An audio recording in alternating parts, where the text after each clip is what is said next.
Steel plant ప్రైవేటీకరణ అంశం మీద ప్రశ్న ఉత్పన్నమైంది. ప్రభుత్వమేమో చేయలేదు అని చెప్తుంది, కానీ వాళ్ళ వైఖరి మాత్రం చాలా అనుమానాస్పదంగా ఉంది.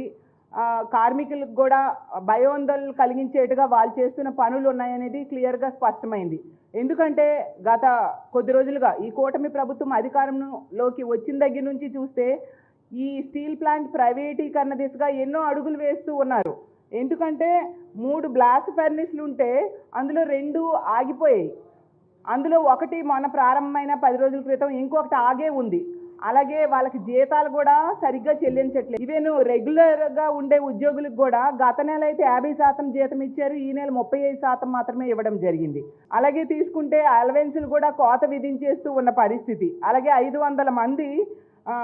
500 మందినేమో డిప్యుటేషన్ మీద నాగర్నార్ స్టీల్ ప్లాంట్కి పంపించేయడానికి ప్రతిపాదన సిద్ధం చేశారు. అలాగే 2500 పెర్మనెంట్ కార్మికులకి విఆర్ఎస్ ఇచ్చేయడానికి కూడా వీళ్ళు రంగం సిద్ధం చేశారు. ఇప్పుడున్న చంద్రబాబు నాయుడు గారి మీద, పవన్ కళ్యాణ్ గారి మీద కేంద్ర ప్రభుత్వం ఆధారపడి ఉంది.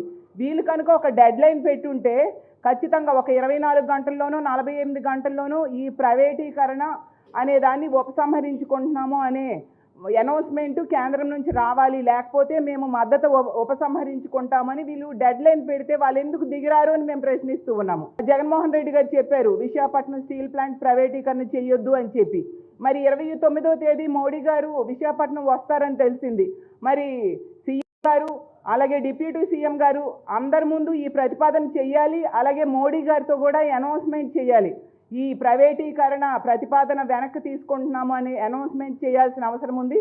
అడ్డగోలుగా అబద్ధం చెప్తూ ఉన్నారు ప్రైవేటీకరణ జరగట్లేదని. ప్లాంట్ అనేది ఆంధ్రప్రదేశ్ ప్రజల సెంటిమెంట్, ఒక్క ఉత్తరాంధ్రకే కాదు, ఇది మొత్తం ఆంధ్రప్రదేశ్ ప్రజల తాలూకా సెంటిమెంట్. 32 మంది ప్రాణత్యాగం చేశారు.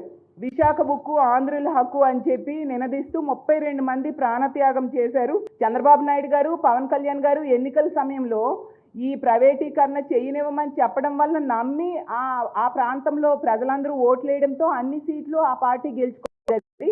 కానీ ఎన్నికలయ్యాక ప్రధానమంత్రి గారి దగ్గర గట్టిగా అడగడం, ఒక డెడ్ లైన్ పెట్టడం అలాంటివి ఏమీ చేయట్లేదు. ఫర్ ఎగ్జాంపుల్ చూడండి, పక్క రాష్ట్రాల్లో తీసుకుంటే కర్ణాటకలో కుమారస్వామి గారు ఉన్నారు, కేంద్ర మంత్రి కుమారస్వామి గారు. భద్రావతి స్టీల్ ప్లాంట్ కోసం 30,000 కోట్లు తీసుకెళ్లారు.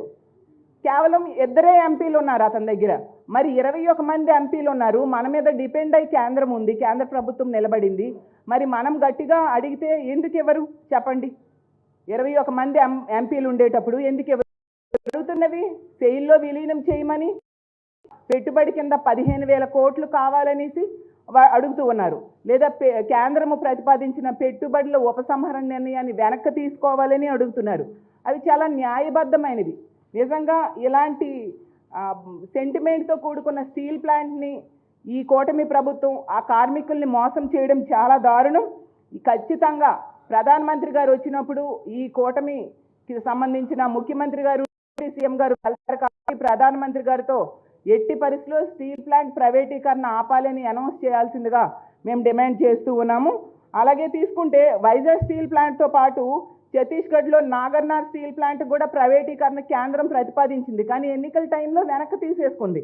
మరి ఇప్పుడు ఎందుకు వెనక్కి తీసుకునేట్టుగా మీరు కేంద్రం మీద ఒత్తిడి చేయట్లేదు? గతంలో జగన్మోహన్ రెడ్డి గారు ఈ స్టీల్ ప్లాంట్ ప్రైవేటీకరణ ఆపడానికి సాయశక్తిలో కృషి చేశారు కాబట్టే 2024 ఎన్నికలు జరిగినంత వరకు కూడా ఆ ప్రైవేటీకరణ జరగకుండా ఆగింది.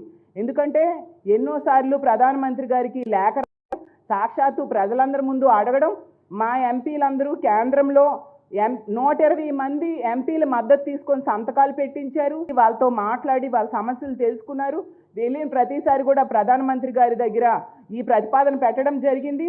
అలాగే లోక్సభలోను రాజ్యసభలో కూడా మా ఎంపీలందరితో కూడా స్టీల్ ప్లాంట్ ప్రైవేటీకరణ ఆపాలి, దానికి మా పార్టీ వ్యతిరేకమని చెప్పడం జరిగింది.